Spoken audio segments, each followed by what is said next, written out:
Hello, everybody.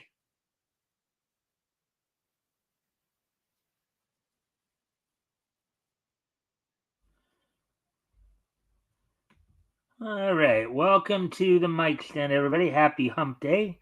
Today is Wednesday, November the 13th, of course, the middle of the week, that time in which we're getting over the hump of the week. Um, as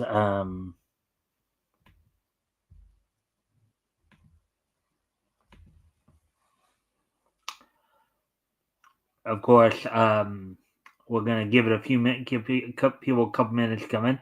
If you haven't already, if you guys can help out by liking and sharing the stream, see if we can get some more friendly people to engage. That'd be appreciated. Also, if anything here grabs your attention, feel free to comment and or ask questions. I'll try to answer the questions to the best of my ability. So as I said, we're just giving people a chance to come in before we talk about what's on tap for tonight.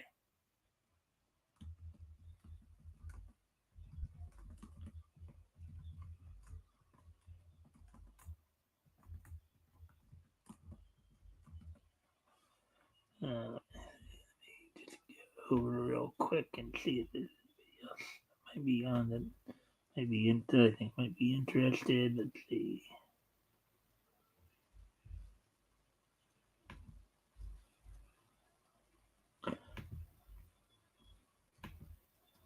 Popeye the Sailor Man. I'm Popeye the Sailor Man.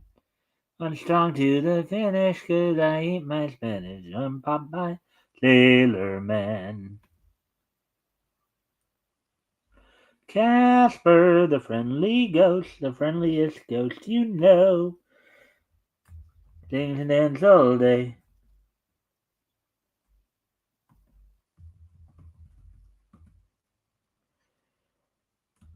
Children all love him so. Casper the friendly ghost.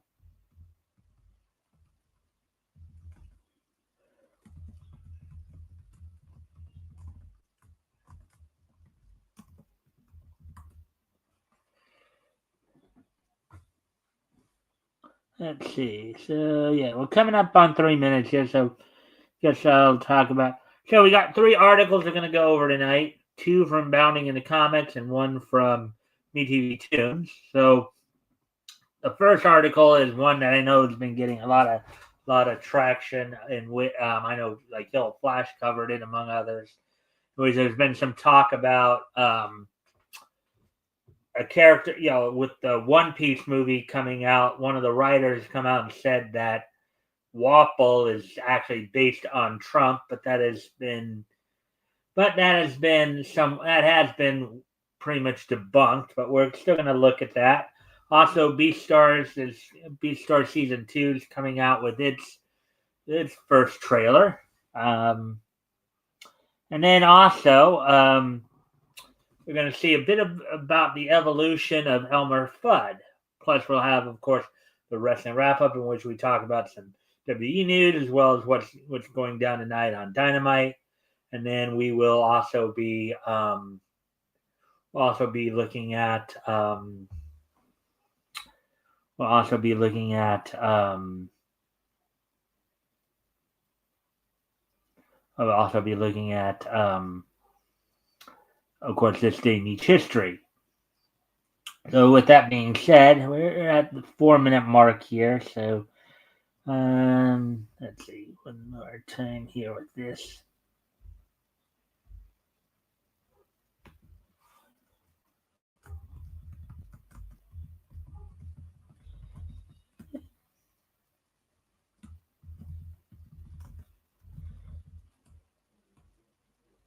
As I said, if you haven't already, if you guys can help out by liking and sharing, um, the stream, see if we can get some more friendly people to engage.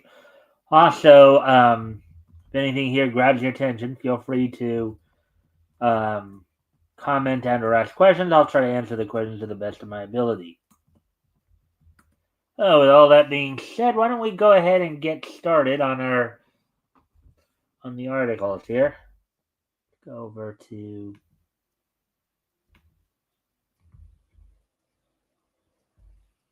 Turning into comics here.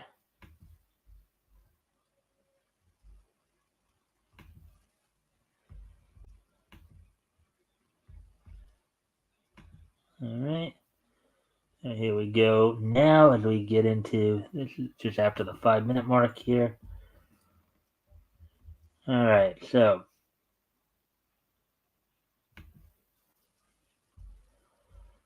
alrighty then.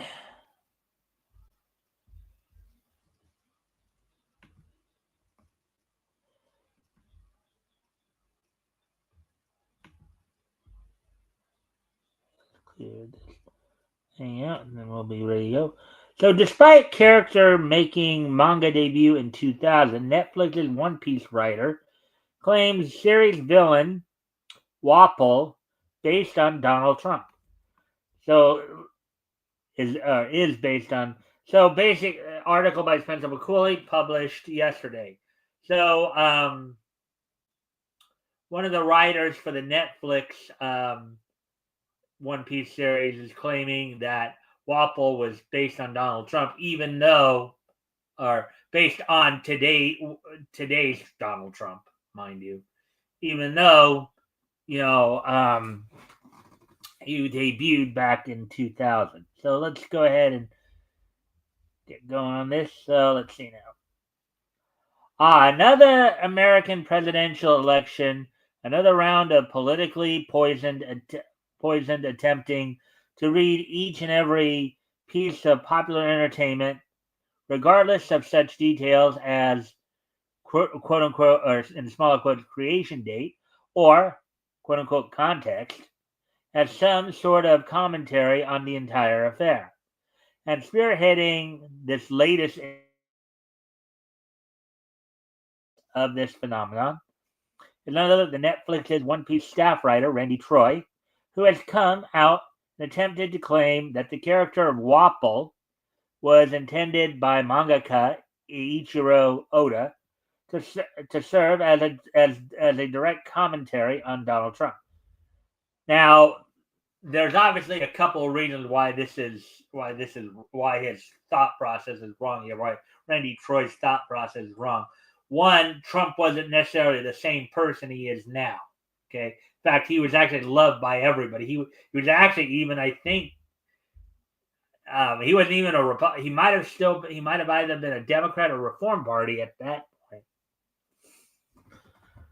So, anyways, let me move on to the next part of the article here.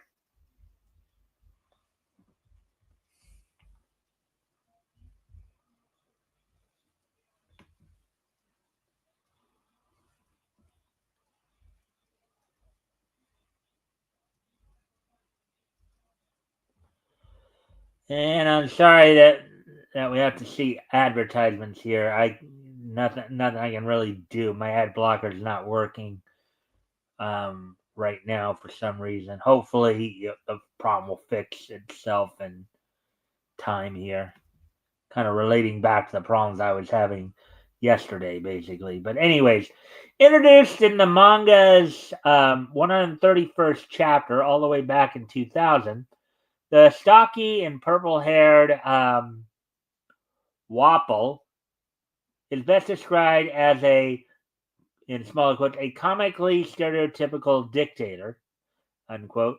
His greatest accomplishment in life being his absolute ruling of his inherited drum kingdom, whose people have been left in a state of constant poverty, starvation, and sickness thanks to their monarch's own selfishness. He regularly pillages the nation's resources in service of funding his own pleasure.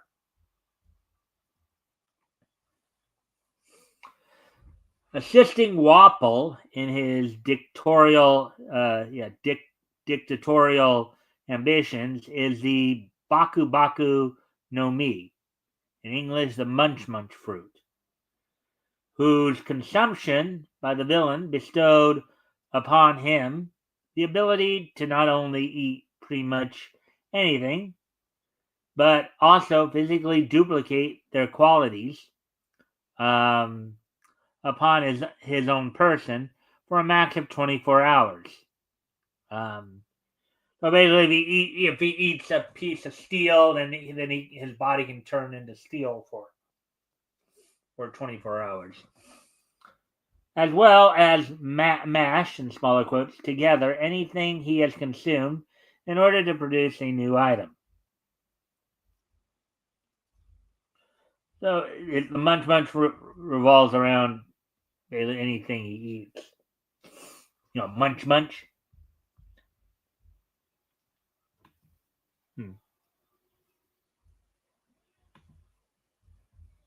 Anyways, as we continue on here, and in case there was any doubt as to Wapple's awfulness, perhaps the most memorable moment from his rule was his decision to exile all but a handful of doctors from the Drum Island, which he did in order to control his subjects and making them fully reliant on his permission for any kind and all medical treatment. His initial reign of terror ultimately brought to an end by a well-placed Gomu Gomu no Bazooka, Gum Gum Bazooka. Wapple would spend the next few years wandering the seas, eating any and everything he could, resigning himself to a new life as an exiled drifter rather than a king.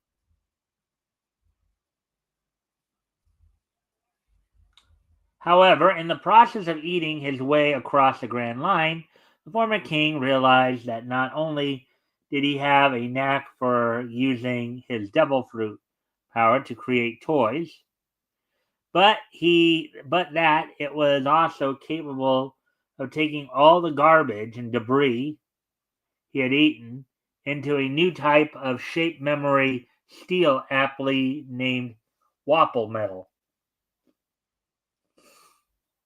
Eventually, Wapple is able to angle his toy and steel-making business into a full-blown enterprise. In doing so, marrying his equally as dastardly wife, Miss Universe, reestablishing himself as one of the world's major power players, and in a reward from the world nobles for his hard work in restoring his reputation, being crowned the new king of the as of yet unexplored on page or on screen evil Black Drum Kingdom.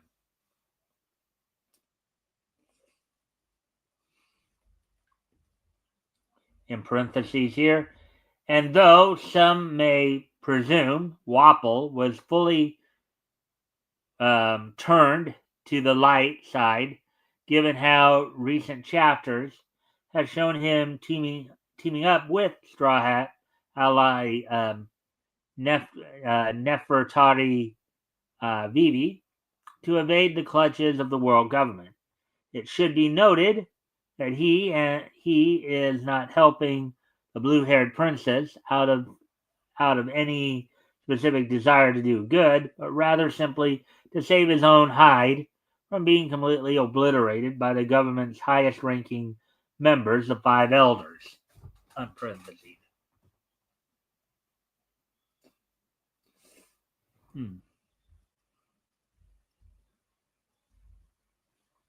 And we move ahead here.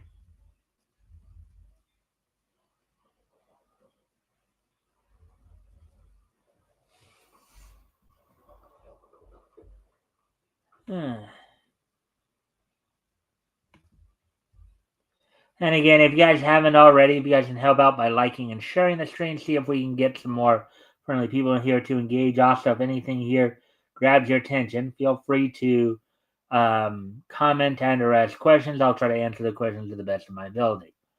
So, continuing on here, major villain in the early era of One Piece, Wapple was confirmed to join the cast of Netflix's live-action adaptation in June. When the streaming giant revealed that the main Saints of Newark star Rob Collette would be portraying the villain in season 2. Yet, despite making his on-paper debut nearly a quarter of a century ago, and likely development for some time before that.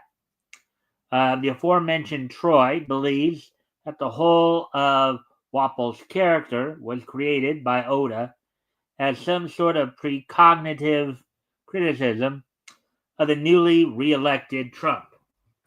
Now, mind you, again, that's a little hard to swallow because, as some people have argued, one, Trump was first off well liked back then. He was more in line with the Democrats on a lot of things. You know, so that's kind of. But anyways, I need to just step away from. I need to go off camera here for a quick moment. I'll be right back. I'm gonna put some music on while I'm gone. Entertain you guys while we're gone here. I'll be right back.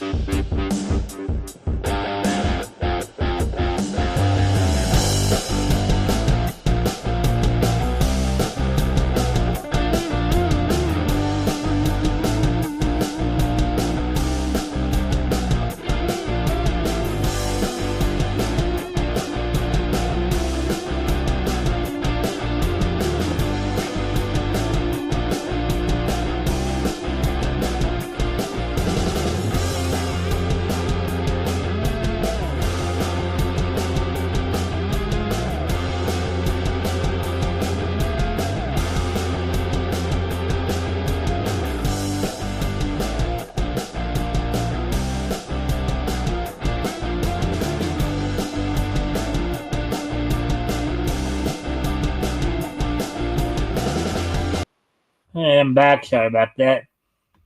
Trying to take care of something here. Anyways, let me just take care of something here real quick and then.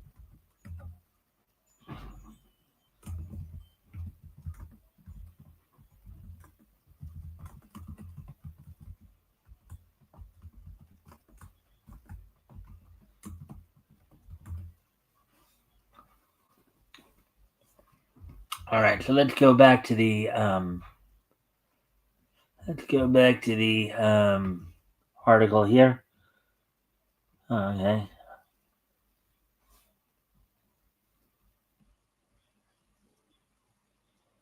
All right. So, yet, despite making his on-paper debut nearly a quarter of a century ago and likely in development. Oh, okay. The aforementioned Troy believes that the whole. Okay, yeah, we read that line already. Sorry about that. So, anyway.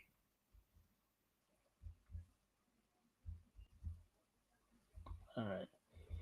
An experienced Hollywood production assistant who ostensibly caught the attention of the Netflix series production team by way of his own personal One Piece centric YouTube channel, Troy took to his personal Twitter account on November 8th to absurdly allege that that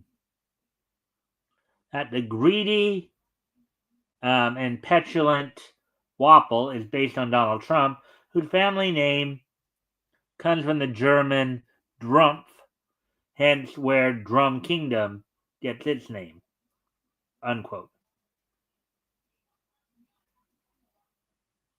Quote, in an almost prophetic turn from Oda, unquote, he added, quote, Trump's U.S. policies are riddled with healthcare management issues,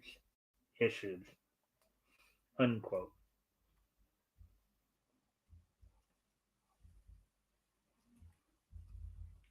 Contrary to Troy's assertions, not only does it make no actual sense, as discussed above, for a character created decades ago to have been conceived as a commentary on someone,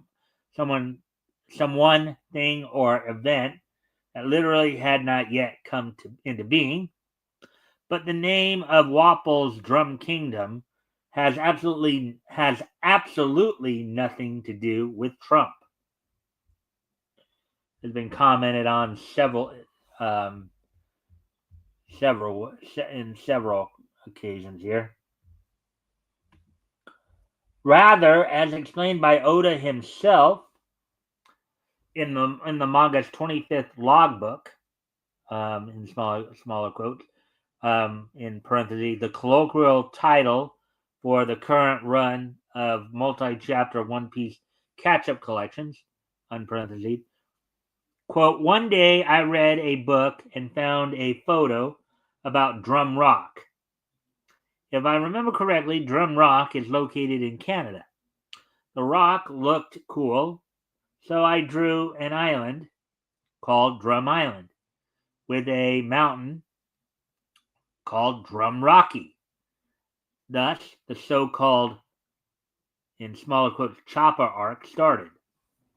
So basically, Oda himself has said that Drum Island was named after Drum Rock in Canada, not Trump.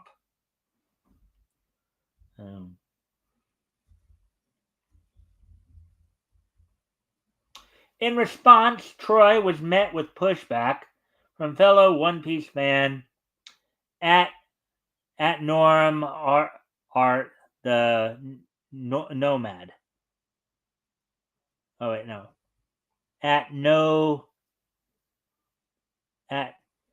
Norm Art the Nomad, who asserted, quote, I find this pretty hard to believe given Trump wasn't relevant to politics at all in 2000 when Wapple made his first appearance. Also, hate to say it, but Wapple may end up being a good guy, in parentheses, or at least a help to the good guys, in parentheses, by the end. So, not sure you want to go this route. Yeah, this is, well, now, according to Yellow Flash, Troy has since taken this post down. He was probably, the belief or the theory is somebody higher up got to him and told, hey, take this, what are you doing? Take this down, you idiot. That's what I would think that the maybe some of the people higher ups would be saying about it. Anyways, continuing on here. Defending his take, Troy attempted to counter. Quote, he planted seeds as early as 1986, leading to many jokes about him as U.S. president in pop culture well into the early 2000s when Drum was serialized. Even the famous Simpsons episode in the small with Bart to the Future referenced this idea predating the start of the Drum arc. Again, though, I don't think anybody would have really thought too much of that, though.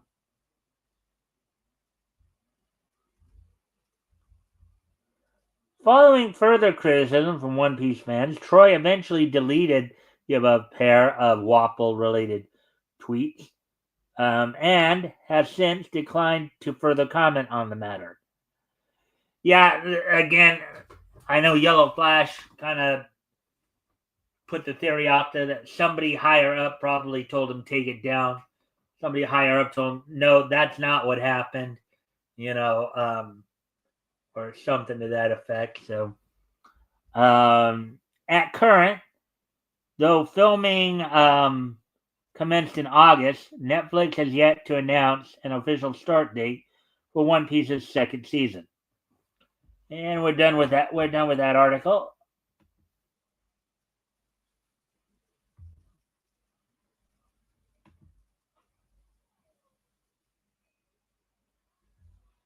So we'll get ready to move on to the next article here in a moment.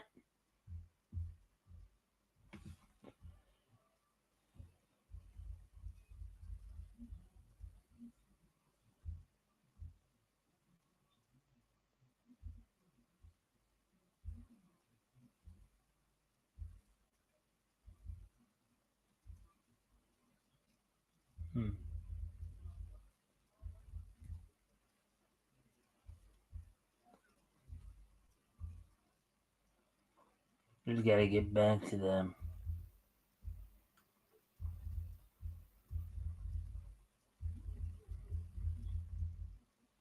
There we go. There it is.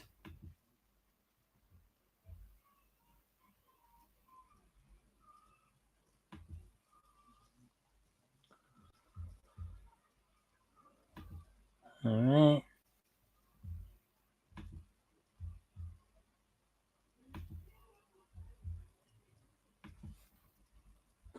All right. So Beastars final season.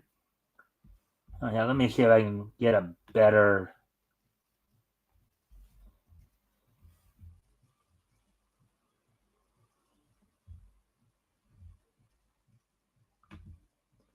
It will give us a better.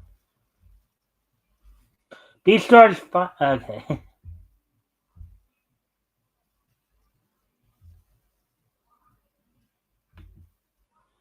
All right. Beastars final season finally gets first trailer. Introduces highly anticipated hybrid villain Melon.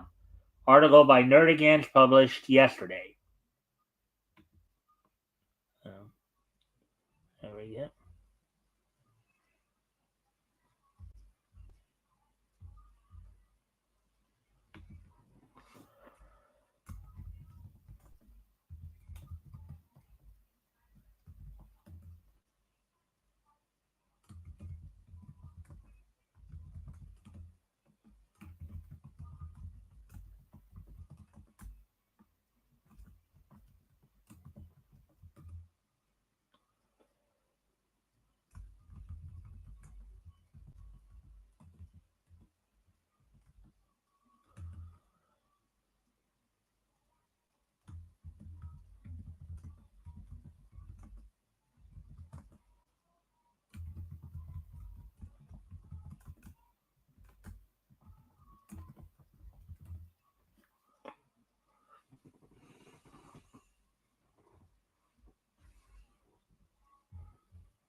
All right, so getting back to the article here. Article by Nerdigans Inc., published November 12th, which is yesterday. So, good news, fellow Melon fans.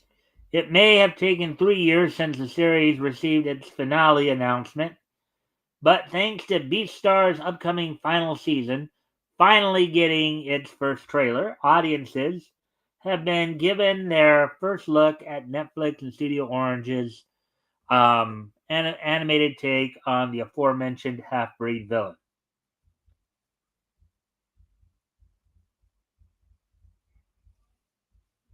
Um, Debuting on Netflix's various social media pages on November 5th, Election Day, nonetheless.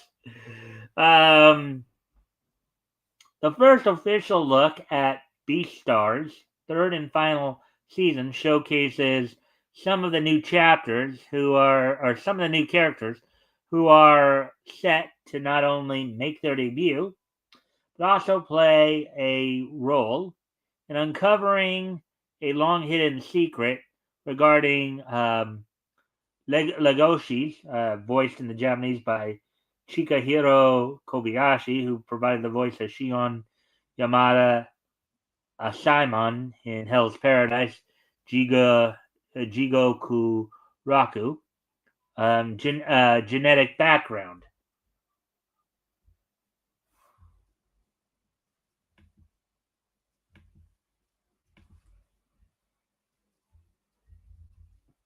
As revealed in the trailer, roughly 36 years prior to the series' start, Legoshi's Komodo dragon grandfather, Gosha, voiced in the Japanese by Shigeru Chiba, who provided the voice of Love God in The Hundred Girlfriends, served as a police officer alongside then Beastar candidate Yaha, voiced in the Japanese by Shinichiro Miki, who provided the voice of Kisuke Urehara in Bleach, Thousand Years Blood War arc.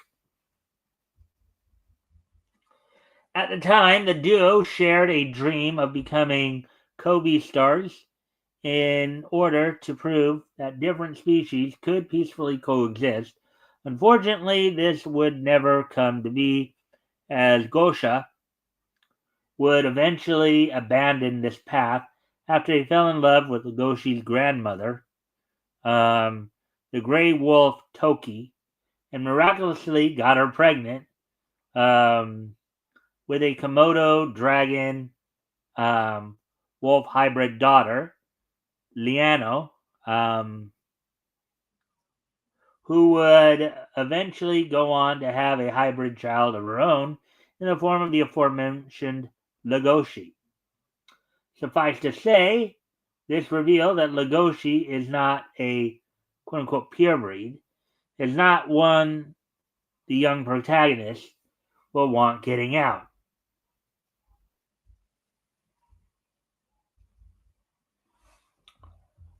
Let's see.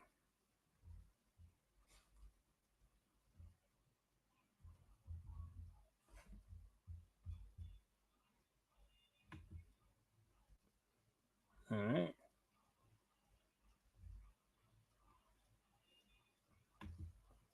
From there, the trailer turns to Yaya, who, despite still feeling betrayed by his friend's decision to, in small quotes, walk away from their dream, has found himself reaching out to Gosha for help with an ongoing case. But when this attempt to recruit his old partner ultimately fails, Yaya turns to Gosha's grandson Legoshi instead, ultimately enlisting him to go undercover and track down the culprit behind a recent string of carnivore incidents. Fan favorite sociopath Melon, who's voiced in the Japanese by Koji Okino, who provided the voice of Thalum in Shaman King Flowers. Best described as the unforgettable half leopard, half gazelle Joker to Legoshi's half wolf, half Komodo dragon Batman, Melon is a hybrid with an insatiable appetite for murder, which he usually accomplishes by way of psychologically manipulating his victims into trusting him. The latest leader of the local lion mafia, the Shishigumi, Melon rules over them with an iron fist, most notably by withholding their food in order to keep them under his control.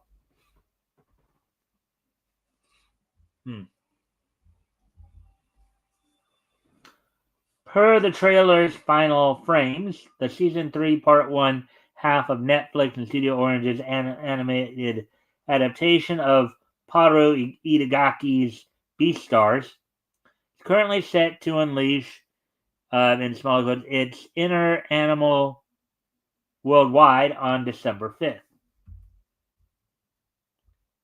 And there we go with that one. So now we'll get ready to move on to our third and final story of the night as soon as I get over there, over on MeTV Tunes. Should be kind of an interesting story to go over.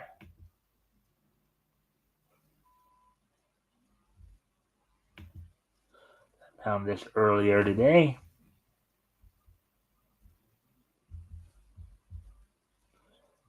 Cartoon evolution from Egghead to Elmer Fudd.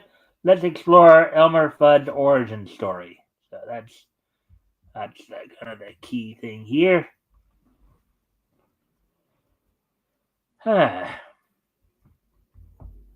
should be a fun one to go through here. Fun story to go through.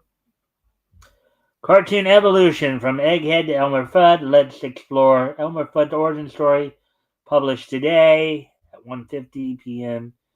by MeTV Toon staff. So there, of course, many different artistic versions. The one in the middle is probably the one most people are probably most familiar with. But here, there are obviously a few others there. All right, so Elmer Fudd lives in cartoon history as a bumbling but beloved huntsman, armed with an iconic speech impediment and a reckless desire to hunt Bugs Bunny. But as a character in the Looney Tunes universe, he didn't start out that way. Many animation historians point Elmer's origins to an entirely different character, Egghead.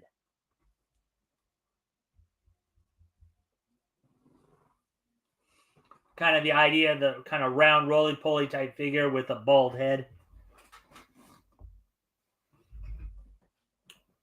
Egghead's first appearance was in the 1937 Tex Avery short, Egghead Rides Again, where Egghead, a wannabe cowboy, mails himself to Bar None Ranch in Wahoo, Wyoming. The other cowboys give Egghead a tryout to join their outfit. He fails at most of the tasks until he has to chase an escaped calf back to the ranch. He giggles and stumbles his way to success. This version of the character is much younger and with a sharp, slightly raspy voice, more like Daffy Duck than Elmer Fudd. Egghead also differs in appearance from Elmer. He has a big, bulbous nose. Uh, kind of see that. You kind of see that up top right there on the scooter there, and then bottom lower left there, bottom left there.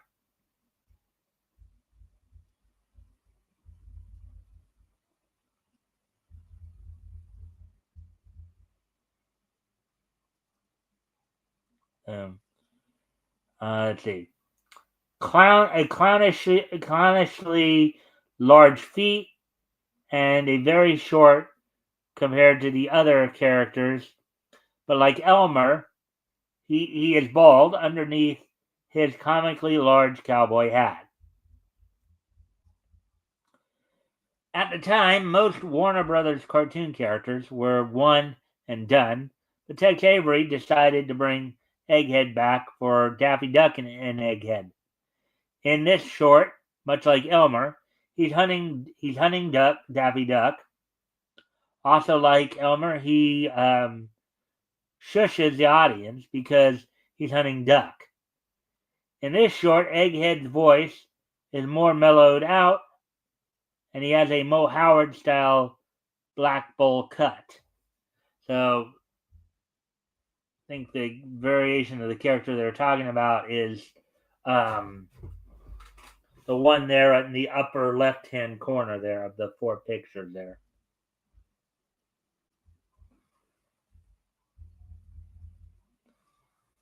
Let's see.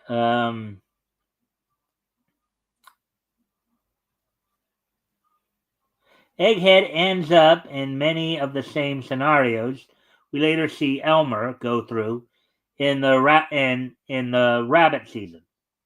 In the rabbit season, duck season style shorts, the animal being hunted regularly outsmarts the hunter over and over again, the chase continuing even after the short has ended.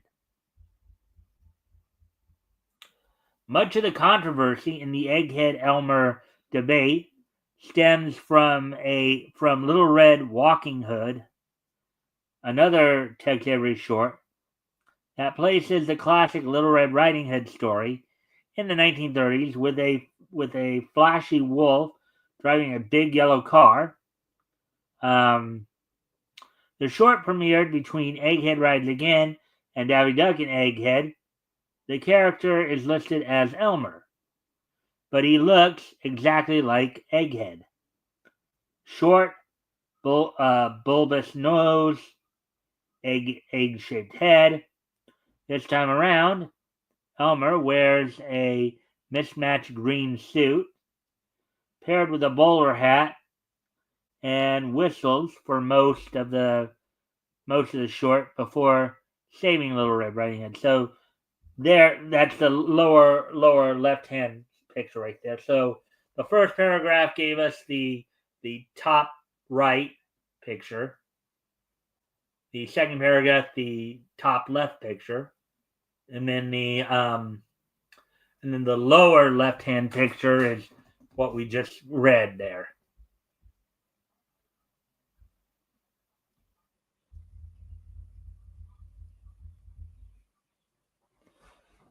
Let's see now.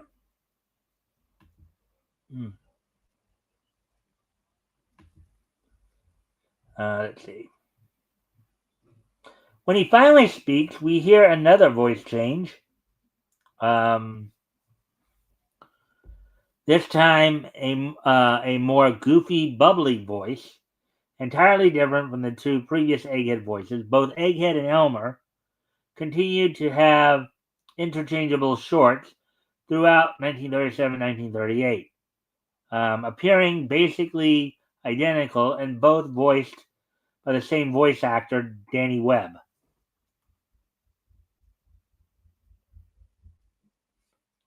After 1938's Count Me Out, Egghead is never seen again, and Elmer Fudd, in his green suit and bowler hat, carry on. So, did Egghead evolve into Elmer Fudd, or was he just discontinued as a character? Many fans have reached the conclusion that Egghead and Elmer were developed as different characters. They were later merged into just Elmer because they were just too similar, and the audience (parentheses and maybe even the animators) were getting confused.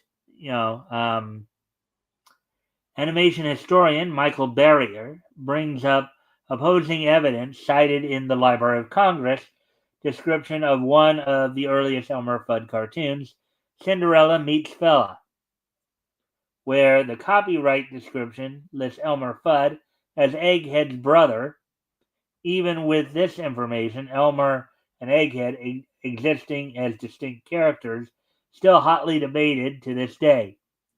Also, Elmer and Egghead are never seen in Looney Tunes short together, which may have led to assumptions that they were one character, and why the distinction between the two characters is murky even to this day. Now, mind you, once they did settle on Elmer Fudd as the character to continue moving forward, that's when Arthur Q. O'Brien took over the role and spent much of the 40s and 50s voicing Elmer Fudd. So, let me see if there's anything more coming in yet.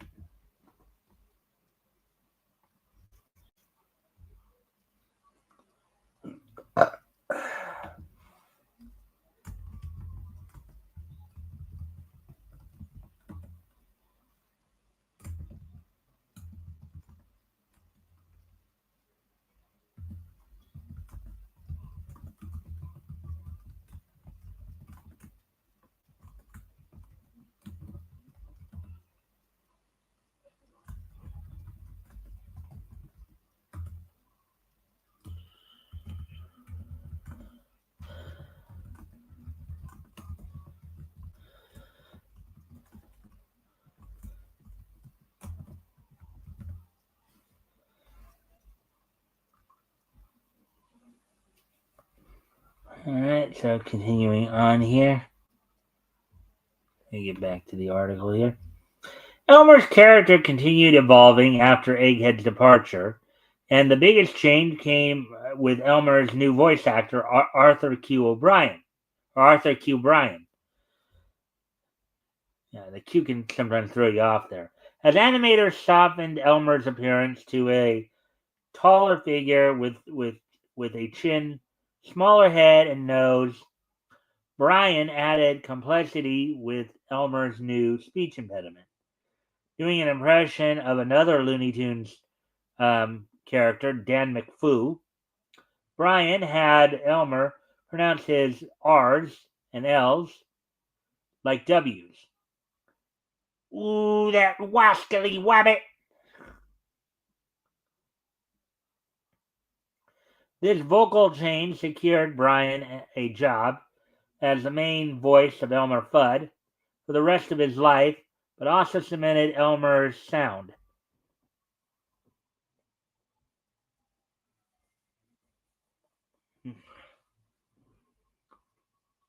While this Elmer was so different from previous versions, he still wore Egghead adjacent uniform of a green suit and bowler hat. but he did chase a rabbit, albeit as an aspiring nature photographer trying to take a photo. Mm-hmm. The picture in the lower right hand corner is kind of what Elmer would be for a while there before, at the start of Brian's voicing of the character.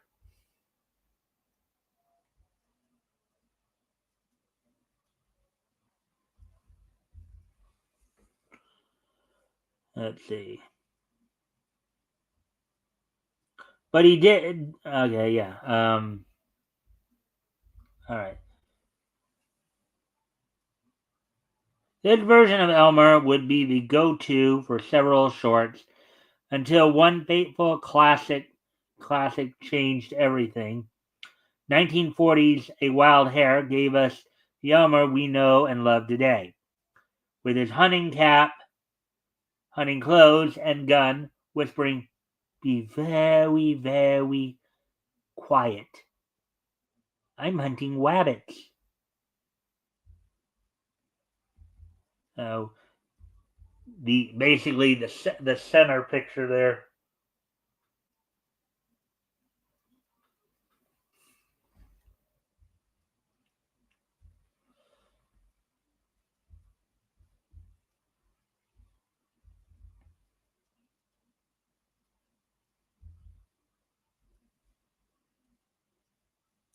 Finally, after 3 years, multiple voice actors, a controversial character, and some outfit changes, Looney Tunes finally reached classic Elmer. Surely no more changes were needed, right? Wrong. Classic Elmer lasted until 1941, when one more change was made to Elmer's character. That's right. It's time to talk about Fat Elmer. Now a more heavy set Elmer with a big belly appeared on the screen, modeled after Arthur Q. Bryan's appearance.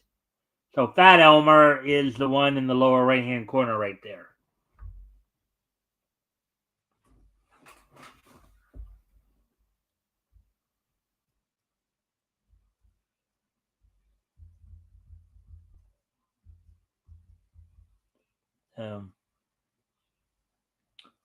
This time around, instead of being the instigator in a cartoon, Elmer was usually the victim of Bugs Bunny's pestering and pranks. Fat Elmer lasted 5 shorts until audiences begged for the old Elmer to come back, and traditional Elmer returned in Hairbrained Hypnotist. From there, classic Elmer solidified his spot as Bugs Bunny's main opposition, both as a hunter but also as a civilian. Funny enough, Elmer's civilian clothes are often a green suit and a bowler hat. So even if Egghead is not the proto Elmer, Egghead is constantly referenced and remembered throughout Elmer's cartoon history. Watch Bugs Bunny and Friends on MeTV Tunes weekdays at 8 a.m. 7 Central, 8 a.m. Eastern, 7 Central, 5 Pacific, 8 p.m. Eastern, 7 Central, 5 Pacific. Saturday at 8 p.m. Eastern, 7 Central, 5 Pacific, and Sunday at 12 noon, 11 Central, 9 a.m. Pacific. Oh, there we go with that, everybody. So, we're done with the articles now. Now let's move on to the wrestling wrap-up here. I'm going to first, of course, talk a little bit about the WWE, some of the WWE news. Talk a bit about, of course,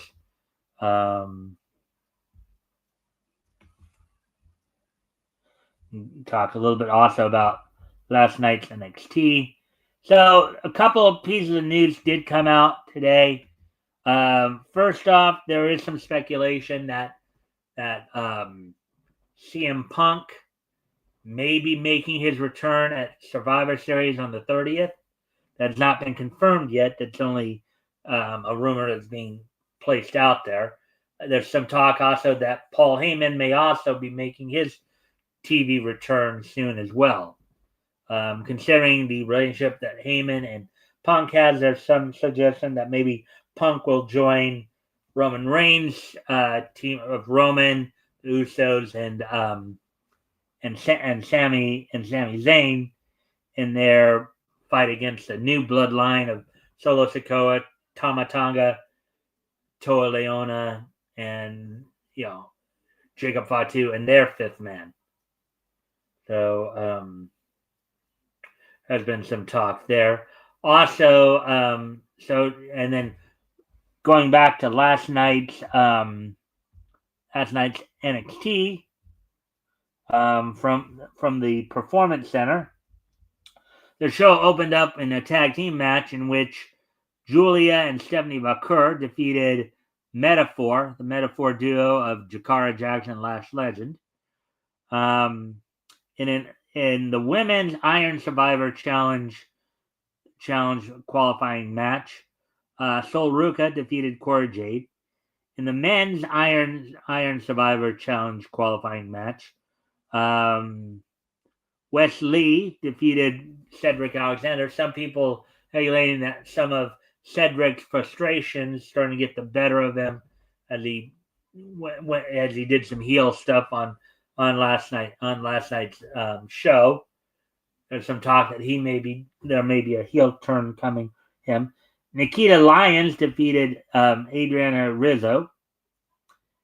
In another Iron Survivor Challenge qualifying match, Javon Evans defeated Lexis King.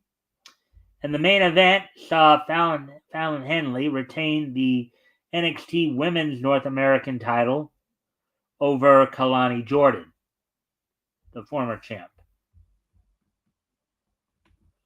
So there we go.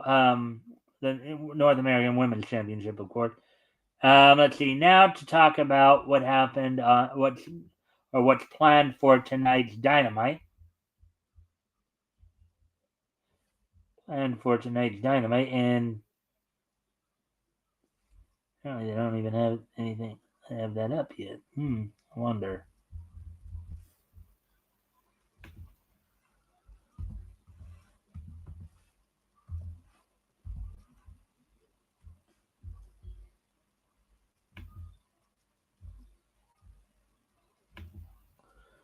Give me a sec here, apparently.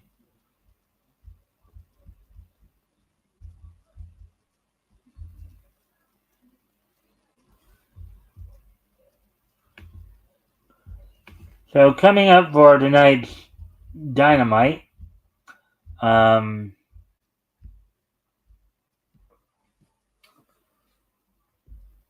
Penelope Ford is set to take on the returning Dr. Britt Baker, who took some time off recently after the last set of matches she had. In a Falls Count Anywhere match, in an attempt to prevent him from getting 3 consecutive victories, Don Callis family's Lance Archer takes on Roderick Strong. He tries to prevent Roderick Strong from gaining the 3rd consecutive victory in order to be part of a match against MJF coming up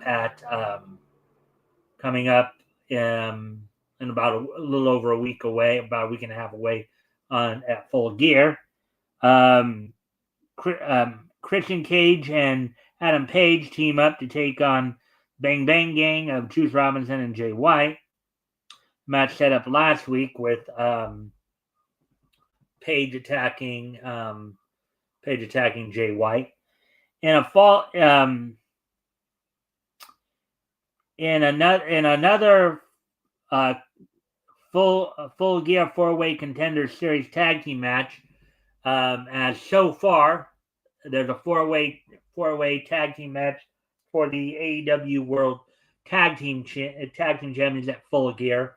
Already signed to that match, of course, is current tag team champions Private Party, who will be defending their titles against 3 other teams. the first team that qualified was the Outrunners, who qualified last Friday. And on tonight's episode, two-time AEW World Tag Team Champions FTR of Dax Harwood and Cash Wheeler will be taking on the House of Black members, Malachi Black and Brody King, who, of course, as I've said before, have had some success on the independent scene and tagging as Kings of the Black Throne. Swerve Strickland answers the challenge of Leo Rush. Leo Rush is looking to make an impression with the Hurt Syndicate. And in a non-title match, in another match trying to prevent somebody from challenging MJF, AEW International Champion Konosuke Takeshita will be taking on Adam Cole to try to prevent him from getting his third victory in a row to face off against MJF. So again, we'll be waiting to see how that all pans out there. And with that now, of course, today being Wednesday, November 13th, 2024, let's take a look back at this day in Niche history. So, first off, I'm going to head back 25 years ago today. It's on this date 25 years ago today, back in 1999. On this date in 1999,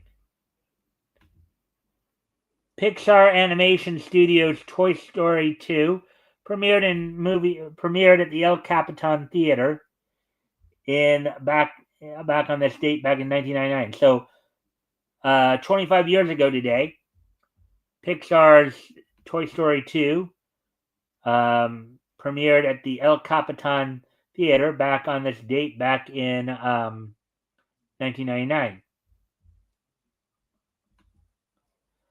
Moving ahead now to 2004, on this date 20 years ago today. On this date 20 years ago today, back in the year 2000. Back in the year, or back in the year 2004, on this date, the first season of Studio Hibari's Major premiered on Japanese television on this date back in 2004. So 20 years ago today, the first season of Studio Hibari's Major premiered on Japanese television. It was basically the story of Major follows the life of Goro Honda from kindergarten to his career as a professional baseball player. The story focused on how the main protagonist overcomes tremendous challenges. Subsections are divided according to the official website's story sections. So, Major, the Major anime premiered on this date 20 years ago today. And finally, going back 11 years ago today, back to 2013. On this date in 2013, 11 years ago today, the 15th issue of Archer and Armstrong from Valiant went on sale on this date back in 2013. It sold for $3.99 with 32 pages. The story was called The 3,000 Year Bridge.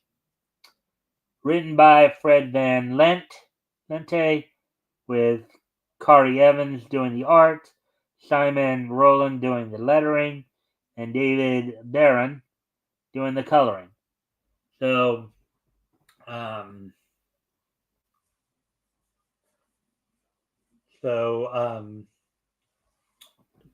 11 years ago today, the 15th issue of Archer and Armstrong Valiant went on sale on this date back in the year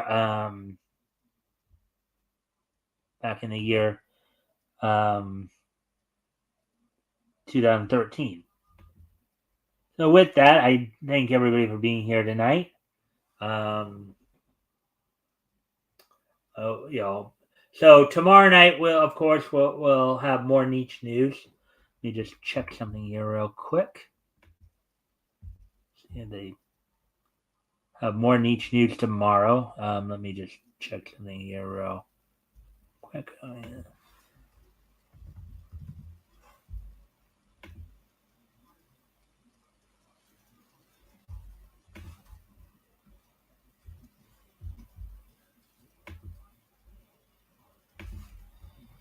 Most likely, if it's up, probably be covering the latest article from the Indie Comic Showcase. So it's not up as of yet. But regardless, tomorrow night we'll either, of course, go over the indie, or I'll try to go over the Indie Comic Showcase if it's up, or we will do more, of course, more niche news forward to that. Also, of course, this Sunday I will have Metal. Metal will be my co-host for the night, and we'll be looking back to comics that went on sale in April of 1940. Be focusing in on comics that went on sale from what was known then as MLJ Enterprises, what we know of today as Archie. We'll be, of course, continuing the Monsconian Menace storyline through the Shield and Wizard features. We'll also be introducing you guys to MLJ's version of the Fox, and then also be maybe taking a trip out west and visiting with Nevada Jones as well. So with that, I thank everybody for being here. I hope everybody enjoyed the show, and I hope to see everybody back here tomorrow. Bye.